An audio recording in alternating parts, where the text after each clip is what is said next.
During the 80s, townships under siege hit back in more ways than one. Underground defense units were formed. The armed struggle was taking root inside the country. In 1990, State President F.W. de Klerk unbanned the liberation movements and released their leaders. But instead of peace and normality, 1990 was the year more people died than in the whole of the 80s, most in mysterious massacres and unexplained violence on commuter trains. Many felt that a third force was at work to destroy the peace talks. The ANC urged communities to protect themselves. Self-defense units, armed, angry and dangerous, were reborn.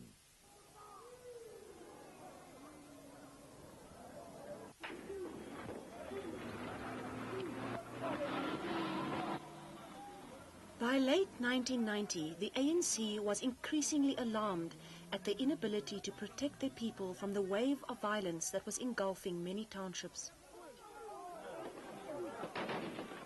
The only way of understanding the suspension of armed operations, Comrade Zulu has gone further to explain that it means that we are not going to take initiative, but we are going to defend ourselves if we are attacked. This is a matter of concern to the entire leadership of the ANC. Our people are being killed and violence is escalating. There's been a loud clamor from our people for arms and for the setting up of self-defense units. The National Executive Committee is looking into this issue. In July 1991, the ANC held its national conference against the backdrop of unprecedented bloodletting in the townships. It was decided that the self-defense program be put into action without undue delays. Patrick Ndlumbini was the commander of a self-defense unit that was born in this time. His unit operated in the vast expanses of Gugulethu Township in Cape Town, and this week he applied for amnesty for some of the operations undertaken by his unit. Comrade Christian, how you are telling us, as he was explaining the complaint from the people, you see, he tell us that we must ask the disciplined people so that we can train them, you see, we can show them how much to shoot, how to patrol, how to stand in a post in the night, how to change all the things, you see, so that they can be a self-group, self-defense unit. But Mkhonto Sizwe cadres like Patrick Ndlumbini had returned to the country as civilians. Now he was tasked to command a self-protection unit that had no weapons.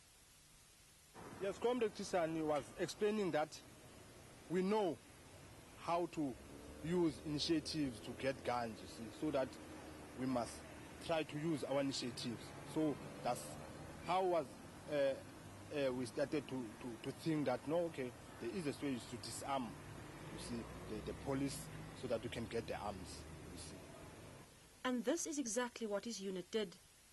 In the early hours of 13 October 1991, he deployed his unit here in this road in Gugulethu. On that night, we came from the New Cross Road.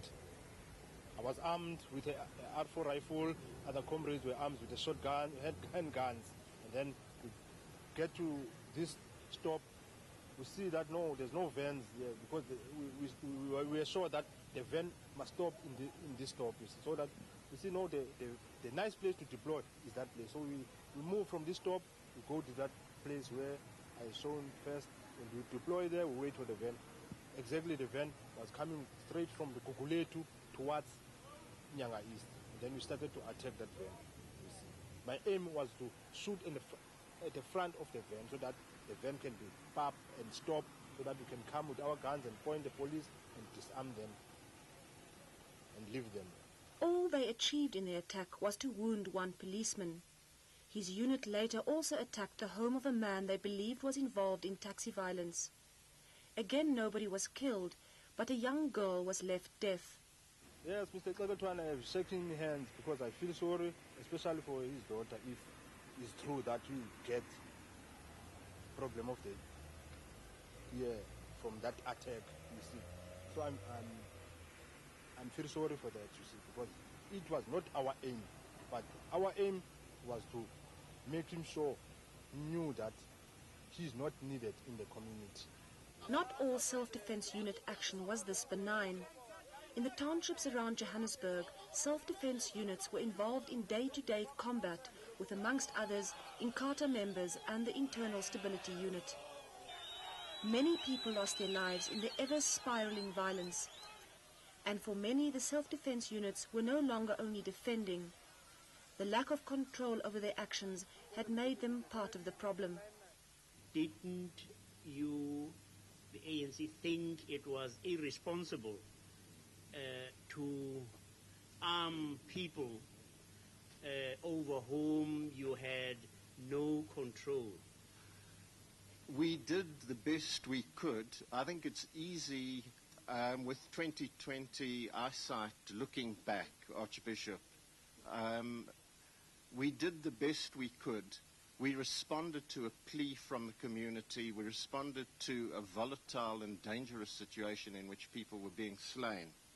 And we believed that our people, our own members from MK, giving instruction, giving training, providing that handbook, would be able that way to direct people in the best possible way. We did the best we could, and we gave very, very firm instructions, and our people who were involved with the communities attempted as best they could to control the situation when there was a breakdown in discipline or when certain people did their own thing.